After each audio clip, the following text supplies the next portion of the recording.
இந்த ஆண்டின் முதல் 2 மாத கால பகுதியில் புலம்பெயர் தொழிலாளர்களின் குடும்ப நலன்புரி நடவடிக்கைகளுக்காக 5,938 பயனாளிகளுக்கு 962 லட்சம் ரூபாய் பணத்தை இலங்கை வெளிநாட்டு வேலைவாய்ப்பு பணியகம் செலவிட்டுள்ளதாக அந்த பணியகம் தெரிவித்துள்ளது. வெளிநாட்டு வேலைவாய்ப்புக்காக புறப்படுவதற்கு முன்னர் பணியகத்தில் பதிவு செய்து கொள்ளும் போது இலவச காப்புறுதியொன்று வழங்கப்படுகிறது. அதன் கீழ் இந்த ஆண்டில் இதுவரை 116 தொழிலாளர்களுக்கு 39.76 மில்லியன் ரூபாய் பெறுமதியான நன்மைகளை பணியகம் வழங்கியுள்ளது.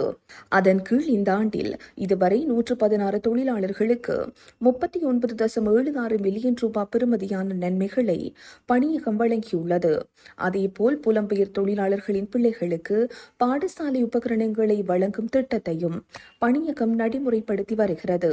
இதற்கமைய கடந்த 2 மாதங்களில் 5,775 பிள்ளைகளுக்கு 55.63 மில்லியன் ரூபாய் பெறுமதியான பாடசாலை உபகரணங்கள் பணியகத்தினால் வழங்கப்பட்டுள்ளன.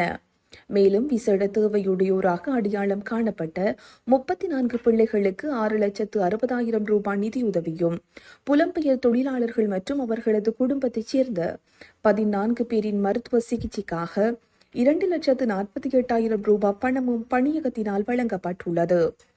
நாட்டிற்கு அதிகளவிலான வெளிநாட்டு செலாவணியை ஈட்டித் தரும் புலம்பெயர் தொழிலாளர்களின் நலனுக்காக பல விசேட திட்டங்களை நடைமுறைப்படுத்தி வருவதாக பணியகம் தெரிவித்துள்ளது. அத்துடன் வெளிநாட்டில் பணியாற்றும் தொழிலாளர் ஒருவர் மரணமடையும் பட்சத்தில் அவர்களது குடும்ப உறுப்பினர்களுக்கு வழங்கப்படும் நட்டஈட்டுத் தொகையை அதிகரிக்கவும் நடவடிக்கை எடுக்கப்பட்டுள்ளது. இதன்படி 6 லட்சம் ரூபாவாக இருந்த இந்த காப்புறுதி தொகை 20 லட்சம் ரூபாய் வரை அதிகரிக்கப்பட்டுள்ளதாக அந்த பணியகம் மேலும் குறிப்பிட்டுள்ளது.